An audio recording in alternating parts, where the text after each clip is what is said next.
Hey, what's up guys? This is your boy George Ambrose Bake and welcome to the second episode of WebTalk. And in today's episode, I'm going to give you 30 tips or 30 ways to prepare for the 2015-2016 economic collapse. So stay tuned and get something to write all of these notes down. Alright? And I'll see you in a few seconds.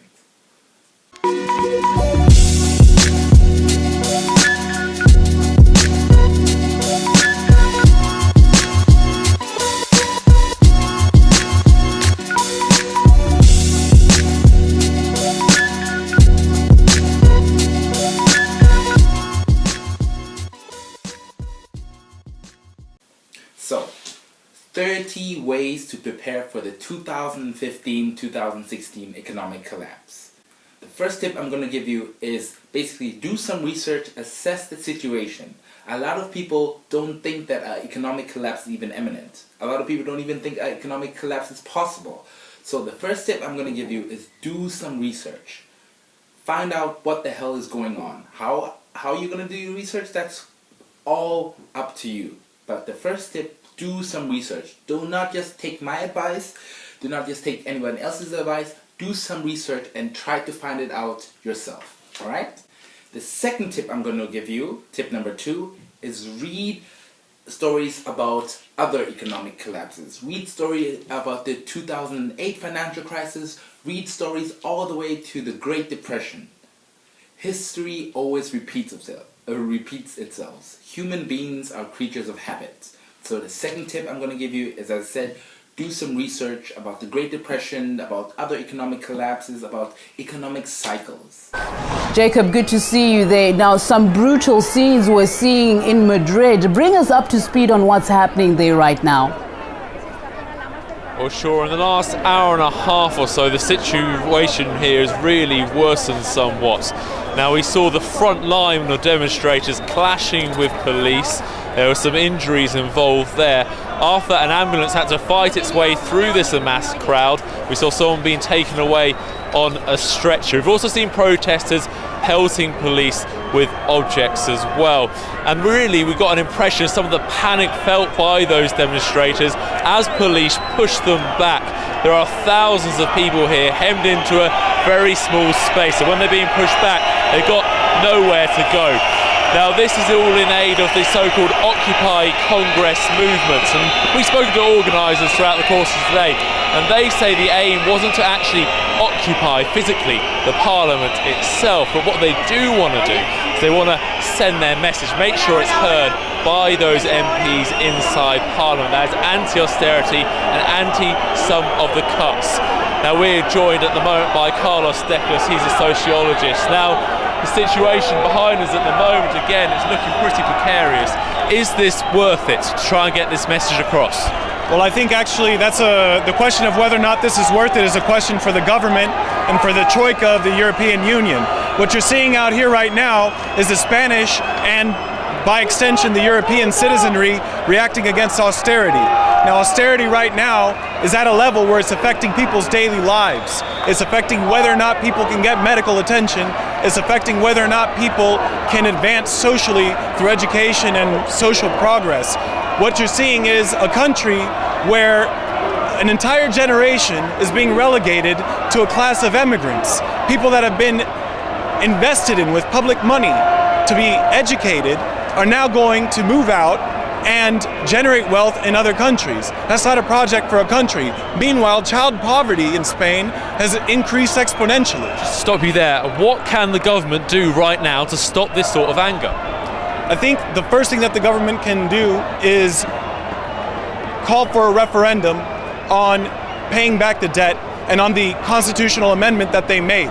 It's no mistake that these people are gathered here today to talk about the Constitution of Spain, a constitution that has been around since the transition from the Francoist government and was always said that it couldn't be touched, that it was the basis for what Spain is today. But they did change it without a referendum or even consulting citizenry or submitting it to public debate to pay back an illegitimate debt taken on by the private sector. Great, thank you very much, Carl. I was going to have to stop you there. Now, as this protest continues, some of the anger's being built up by the jobless rate. You're looking at unemployment in this country, the highest in the Eurozone, about 25% of the population. That's particularly hitting the young, those aged below 25, and we're seeing them really out in force here at the moment today.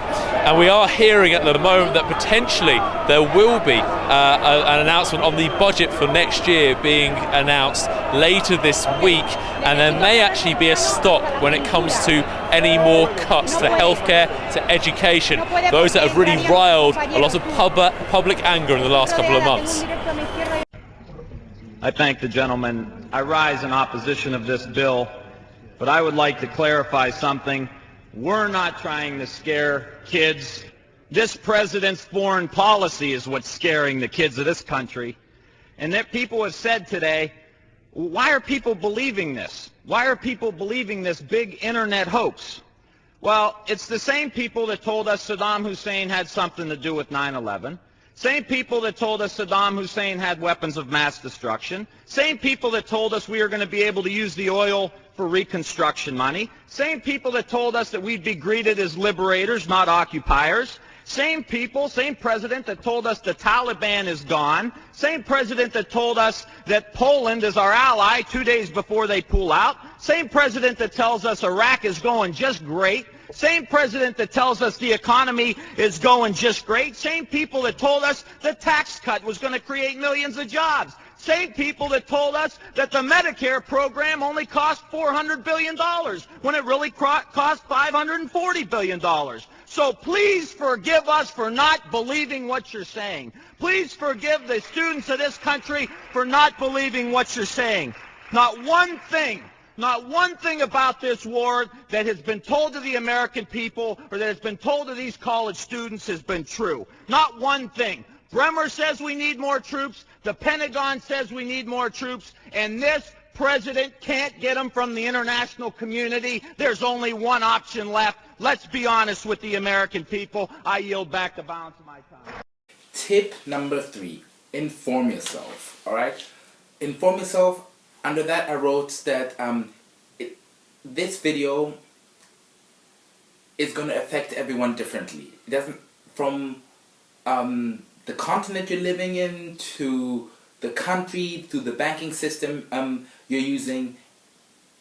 This 30 tips are not going to be suitable for any single person. It's going to be everyone could relate a little bit to a few certain tips. So write down, as I said, tip number 3, inform yourself. I don't know where you're living, I don't know what bank you're using, but with each country, with each continent, it's going to be a little bit different. As I said, inform yourself. So number 1, do some research.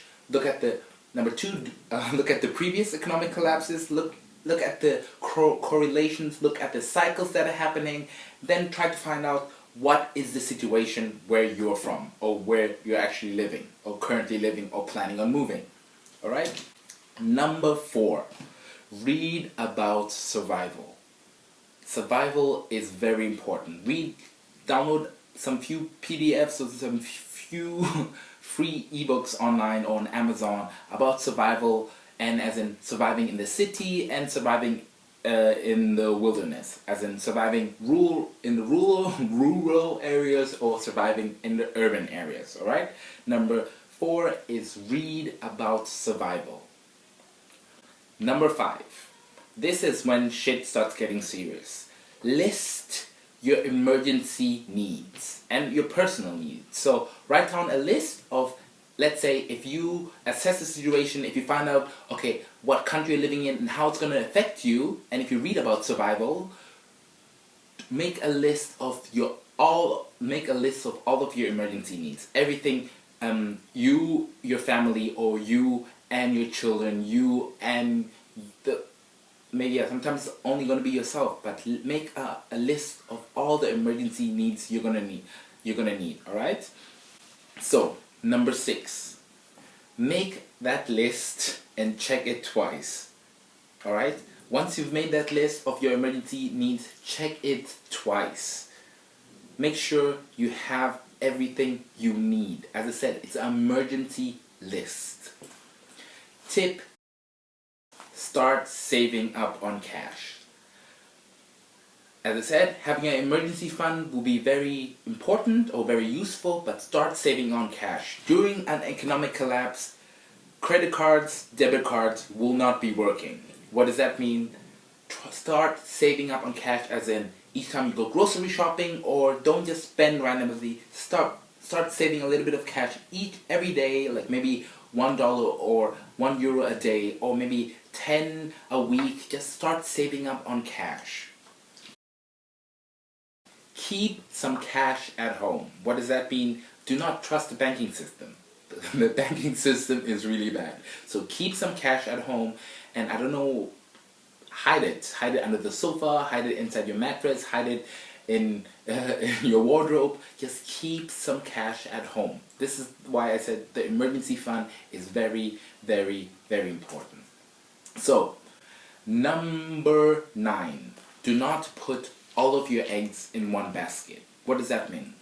What does that mean? In investment terms, you always want to diversify your portfolio. As in, you don't want to have only one income stream, you want to have multiple income streams.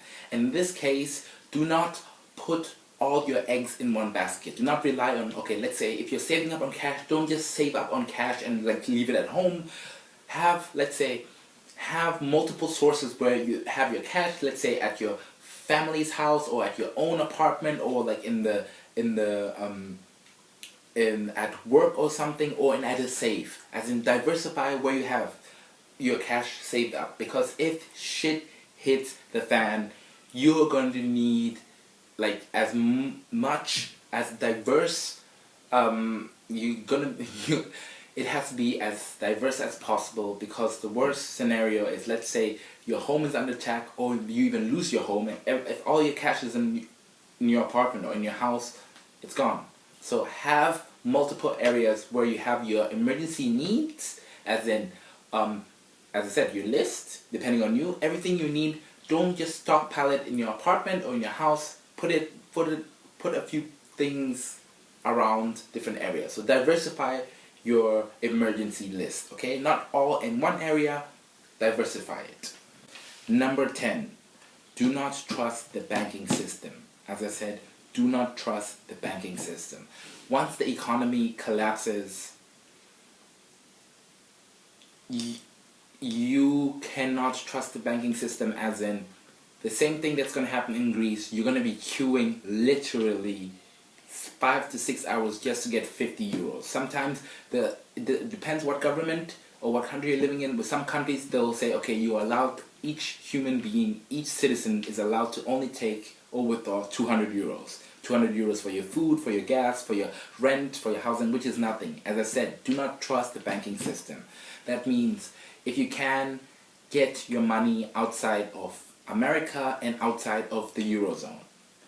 There is so many offshore bankings which you can learn about. Google it, find out, but get your money outside the stock market, outside of America. I don't care if it's a 401k. Get your money outside of America and get your money outside of Europe.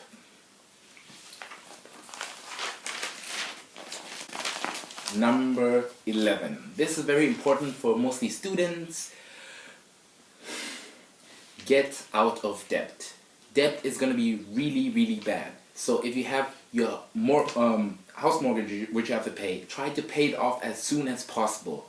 By next year, it doesn't matter how you do it, try to pay it off by next year. Even if you have a student loan, try to tell your family, your friends to help you, but pay off all of your debt. That means student loan, car loans, apartment, house. Even if you owe someone money, pay it off as soon as possible.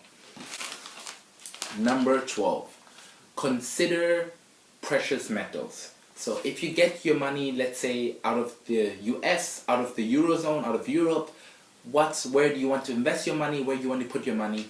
Consider precious metals. Precious metals such as gold and silver and platinum, anything that is basically, anything is really, that is really reliable. If gold didn't really change for the last 100, 200 years, the same value of, let's say, if you have 20 ounces of gold in America, it's going to be valued the same in Europe, in Africa, in Australia, in Asia, because gold doesn't really fluctuate that much. Gold really stays consistent. It stays very consistent. So once you take your money out of your 401k, out of the stock market, out of your portfolio, anything that is tied to America and Europe, try to invest in gold and do it fast because it's very limited. It's very, very limited. Once the gold supply has run out, the waiting list could take up to 6 months. So do that as fast as possible. Buy gold, buy silver, buy precious metals. And if you don't think that precious metals is a good idea, tip number 13, consider cryptocurrencies. What are cryptocurrencies? Cryptocurrencies, you might have heard of Bitcoin. There's things such as Mastercoin or even Titcoin. So do some research, find out what type of cryptocurrencies are out there, and spend all your money on them. Alright? So not take your money from your 401k, take your money from your savings, from the stock market, out of America, out of Europe, and invest it in precious metals and cryptocurrency. Number 14. Number 14 is, once the economic collapses, you're going to be basically living, you're not going to be living, the world is going to change. This impact is going to impact the entire financial industry. So it's not only going to be America or Europe, they're going to be affected really badly, especially America, but the whole world is going to be affected. Life is not going to be the same. When I say life is not going to be the same, I'm not saying, oh, we're going to move back to the caveman times and all like sticks and stones, as in the way we've been living as the consuming, that's not going to happen anymore. People are going to start focusing on saving up money, not always consuming, and I recommend, how do I say that? I recommend do not spend so much money. So as in, stop going shopping, stop buying new shoes, stop buying new clothes, stop spending your money on pharmaceuticals or drugs which you don't need. Just save up. And a good way to save up, if you want to know what to spend your money on, a really important rule is called the RRD rule. That's a rule that I focus on, as in I do not spend my money, I do not invest things that rust, rot, and depreciate. For example, if you like buying sneakers, they depreciate in value. If you might buy, let's say you might spend $200, 200 euros today, but in 5 years time, there's a really high chance or high likelihood that those sneakers are not going to be worth 200 euros. They're going to be worth 150 euros or $150. Some stuff, they increase in value throughout times, but most things they don't. So do not spend your money on anything that rusts, rots, and depreciates. It's called the RRD rule. Alright? Number 15. Practice austerity before austerity is imposed. I recommend, what does that mean? That means that practice saving up. Don't go out every weekend, don't have dinners at fancy restaurants.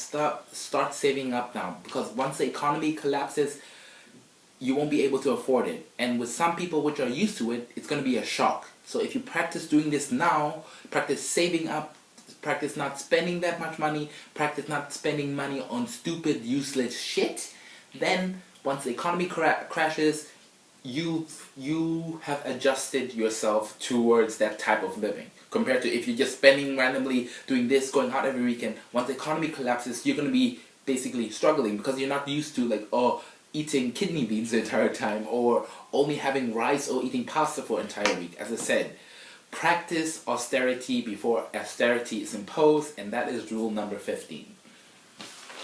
Or tip number 15. And now, tip number 16, I recommend is start an online business or start a side business. If you already have a job, start a side business, and I recommend doing an online business or a side hustle.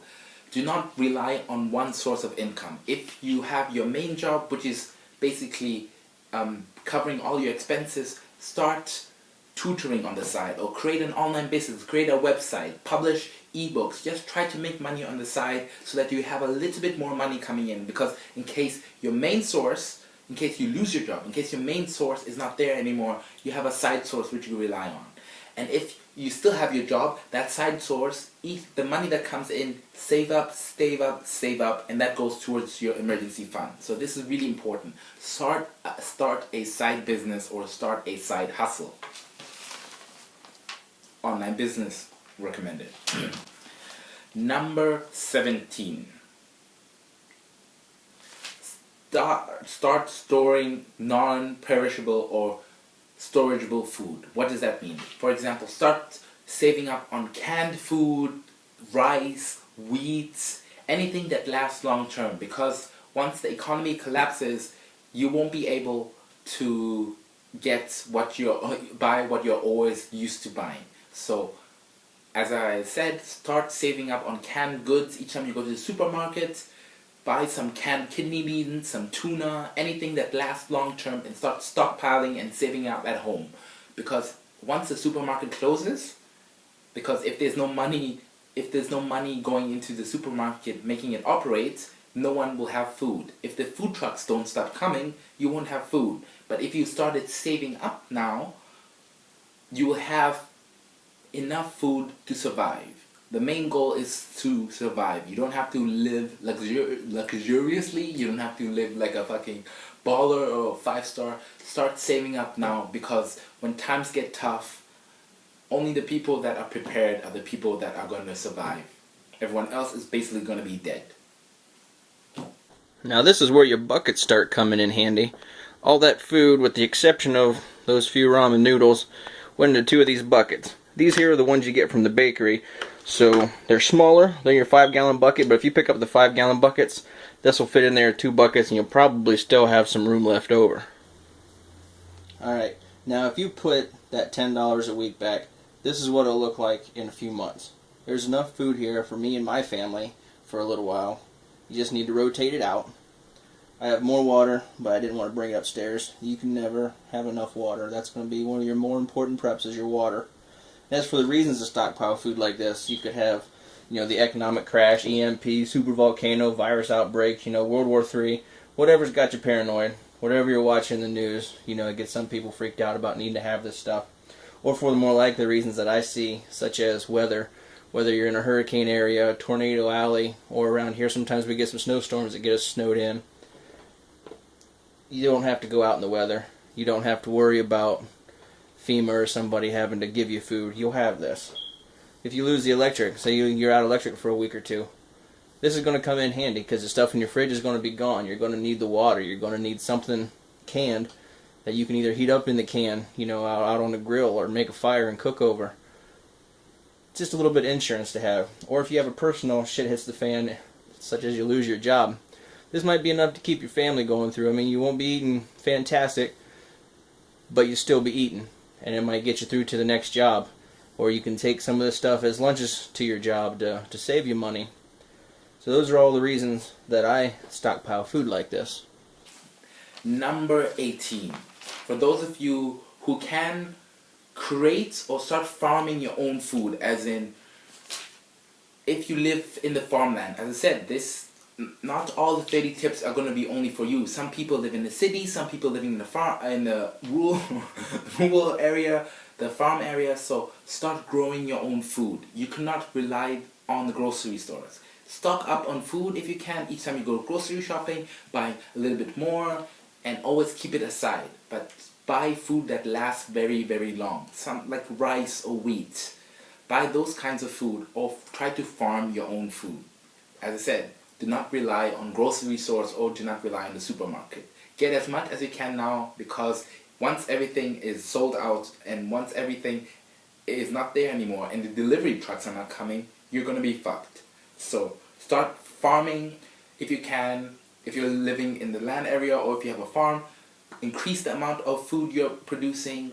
And if for those who cannot farm, stop stockpiling on food, because imagine this scenario. The food trucks are not coming anymore. You're not being supplied with food. You're going to have 50 million people let's say, roaming the streets, hungry, looking for food. And I'll give you one word: zombie apocalypse.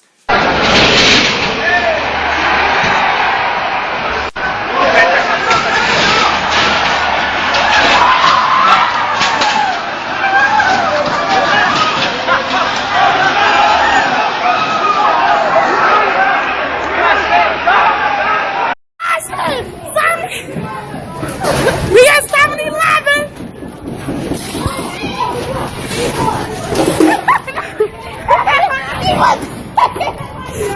7-Eleven trash this shit! So start saving up on food. And if you can, start farming your own food. Start growing your own food. Number 19. Nobody could survive without water. So water is very important. What I recommend is start collecting water. As I said, if you go grocery shopping nowadays, since it's working, buy extra bottles of water and stockpile, hide it in a room somewhere or something, but start saving up on water. A good way is to buy those giant 1 liter bottles or sometimes 5 liters bottle. If you can, if you live in the farm area or if you have your own house, buy a giant water container and always fill it up. And a good tip is to have if you cannot, buy a water cooker or a water filter, because the water you will be eventually drinking will be contaminated. So start basically stockpiling on water, get a water container, get a water cooker and a water filter so that you're always prepared. Alright? Number 20. Get a gas cooker or a solar cooker. That is really important. As I said, if the gas is out, if the power is out, if you can hardly cook, it's gonna be back to basically living in the wildlife. So if you have like a gas cooker, you could buy that for like $10 or like even €10, like a camping gas cooker. And there's so many ways which you could cook without a stove. So do some research. As I said, either a gas cooker or a solar cooker, whatever fits your boat, but that is very important.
Alright, number 21.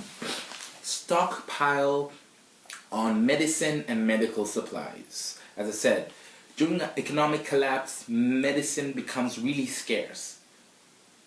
medicine becomes really, really scarce because a lot of people are going to be looting, there's going to be lots of fighting and rioting, and so you cannot just say, I'm going to go to the doctor, because most of you cannot afford it. So start saving up, start stockpiling on medicine, on antibiotics, on anything that could heal you. And look for alternative sources, as in if you are going to venture into the woods or into the wilds, do some research. As I said, if you would have been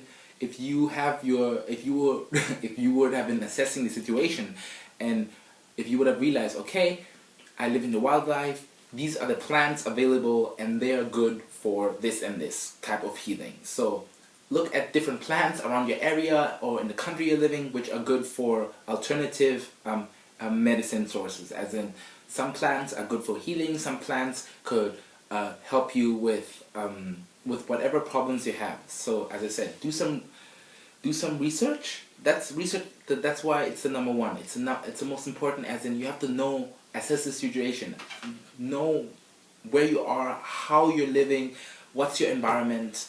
And number 21, medicine. If you cannot get your hands on proper medicine, look at alternative ways. Look at plants, look at other herbs and spices which could help heal your body during hard times. Number 22, store personal hygiene supplies. People don't really think about this, but once the supermarket is empty and there's no delivery trucks coming, you basically need to be clean. If you would have stocked up on water, you have enough water for you to, let's say, have a shower or to drink, but you also have to be clean. So don't forget soap, don't forget toilet paper, don't forget, if you have a baby diapers or wet wipes. As I said, number 22, store personal hygiene supplies. So, number 23, once you have done all of that, keep it to yourself. Do not tell anyone how much you have saved up. Do not tell anyone what you have stocked up. Keep it to yourself. Don't tell your friends, don't tell your families, don't tell your neighbors. If you are really close with your friends, family, their neighbors, and they are also preparing, you could talk and communicate. But 97% of the people don't even know what's going on.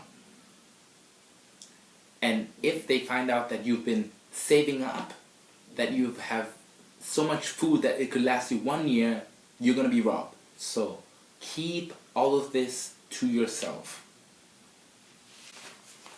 Number 24, learn valuable skills such as trading.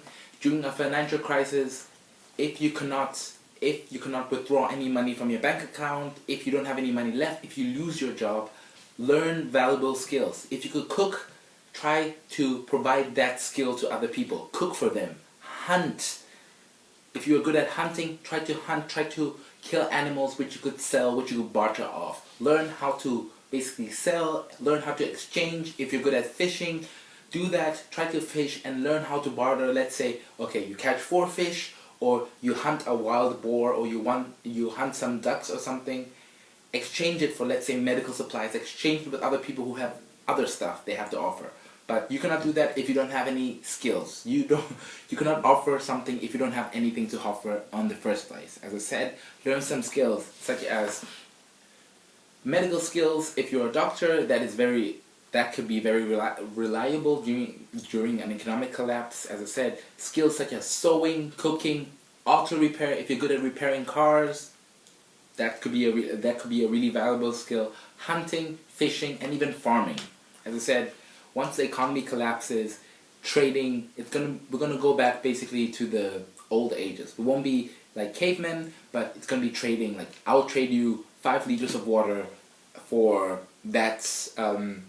for 4 fish, or for the wild boar you just hunted. As I said, learn valuable skills. And if you do have these valuable skills right now, let's say if you're good at auto repairing or good at hunting, try to focus on them, improve them, so when shit hits the fan, you're prepared and you know what to bring to the table. Because most people don't know what to bring and they'll be fucked over. They don't know what to trade, how to trade, and so if you are already good enough, if you're prepared, you know, okay, this guy's a loser, he doesn't know what he's doing, boom, you get more than you bargained for. Wander down to Volos Market and there's one thing you won't need in your pocket: money. From handicrafts to food, everything here is for sale through Tem, a new alternative currency. Locals build up credit by offering goods or services. The value is recorded in a central computer network, allowing them to spend their Tem on whatever they choose, however exotic. A traditional bartering system returning to today's Greece. This period it's not easy with money to exchange money, so it's great to exchange with what I can offer. We have reached the bottom of our lives. Now where we want to think in a different way. Since it began, this network has built up over 800 members and it's growing every day. A grassroots initiative for people now struggling to afford things with euros. And it's spawned other bartering and exchange systems around the country as Greeks look for new ways to beat the financial crisis. Number 25, learn emergency basic combat and emergency basic skills such as CPR. You have to learn how to defend yourself. So during hard times, you cannot. There's not so many people you could trust. You're not going to be able to trust the banking system anyway. So learn skills such as CPR or learn just like self-defense and combat skills. That's going to be very important, very handy during economic collapse. Number 26, move away from the big city if you can. This tip is not for everyone, but for those who are living in the city, who have, let's say, family, friends, or relatives in the farmland or in the rural area, move away from the city, because the city is going to be the most dangerous. If you go to the rural area, it's going to be a little bit more safe. You have more farm. You could see what's going on. You have a lot of land. But if you're in the city, it's going to be very packed, very congested, and as I said, there's going to be a lot of looting, there's going to be a lot of crime, there's going to be a lot of fires.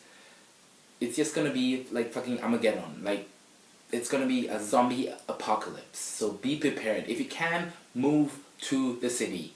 Not move to the city. Move to the farm area. If you cannot move to the farm area, just use your home as your bunker and make it safe, as in buy buy a really good security system, buy cameras, buy a giant clock so that no one could come in, and just make your home your safe haven. Alright? Not that anyone could just come into your house and steal all of your money you've been collecting or saving up, your emergency fund, and steal all the food you've been stockpiling throughout this time. So that is very, very important. Number 27, have a plan when the grid goes down. Alright? So, as I said, if the economy crashes or collapses, the grid might go off, the electricity might not work, the water system might not work, and even the internet. Some places are going to be hit harder than others, but try to have a plan in case, let's say, there is no more power. But if you're prepared, if you have your gas cooker or your solar cooker, you're prepared. If you have your food, you're prepared. But don't get too used to electricity, because the power plant might not be working and you're going to be fucked. So, as I said, crime, rioting, looting becomes commonplace during an economic collapse. So that is very, very important. Number 28, tip number 28, we're almost done, guys. Train yourself, train your mind to handle crisis. As I mentioned before, we are living in really amazing times right now, but what's going to happen is going to really change. What's going to happen once this crash or this collapse. You're going to tell your grandchildren, your great-grandchildren, because you're going to remember it for a really, really long time. So be prepared, as in try to train yourself to handle crisis. Try to train yourself physically, as in be fit, go to the gym, exercise. You don't want to be a fat fuck that cannot run, because then you're going to be the first one to die. As in, train yourself physically and spiritually. If you're one who spiritually means, I don't know, if you're very religious, try to be one, pray as much as you can. Just train yourself, train your mind to handle crisis. Crisis is going to be very, very, very commonplace. And so if you train yourself, you get used to it, you won't freak out, you won't be so static. Train yourself physically and spiritually to handle crisis. Tip number 29. When things hit the fan, the government will not save you. The government is the cause of this. The government will rather save the bankers than save its economy. Not its economy, the people. Power to the people, but the government is not going to do that. The government is going to try to save the banking system. Millions and millions and billions of dollars are going just to save the banking system. However, those money could have been imposed for the refugee crisis we're currently having, could have been imposed towards the education system, but no, the banking system. As you see, the pockets, they go really deep from this. Really deep. There are only certain people that, there's only a few amount of people that control the entire world economy.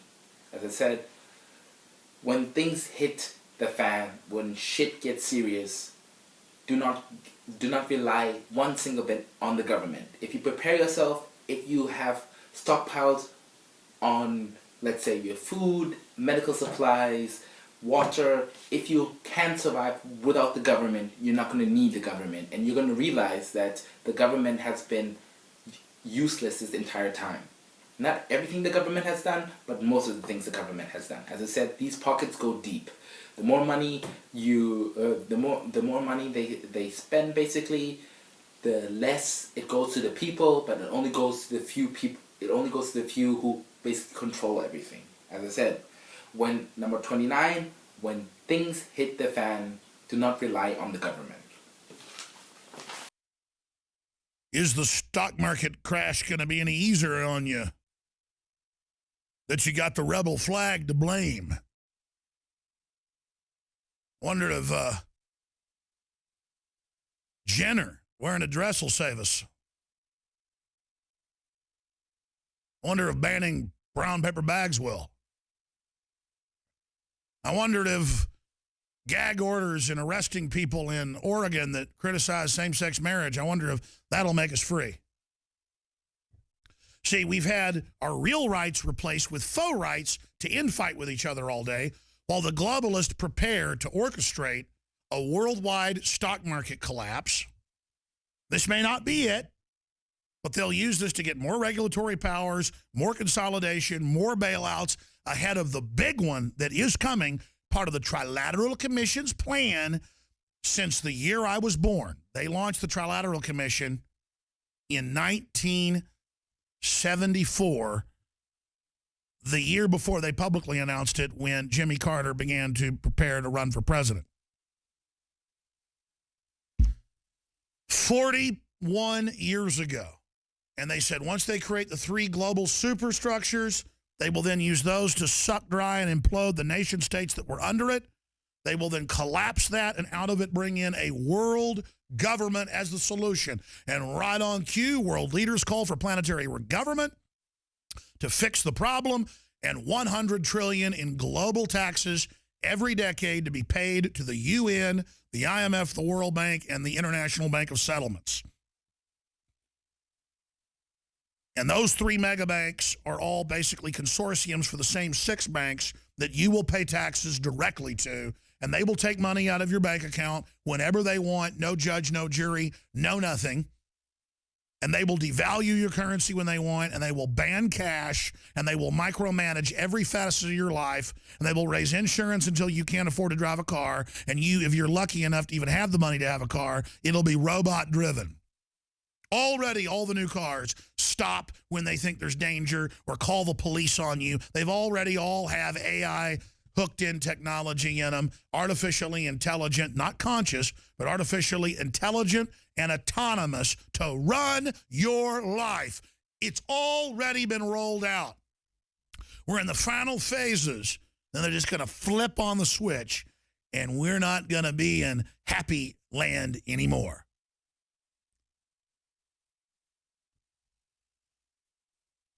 I live in Austin, Texas, the beautiful heart of this republic, now overrun by all the failures that couldn't make it in California and other states,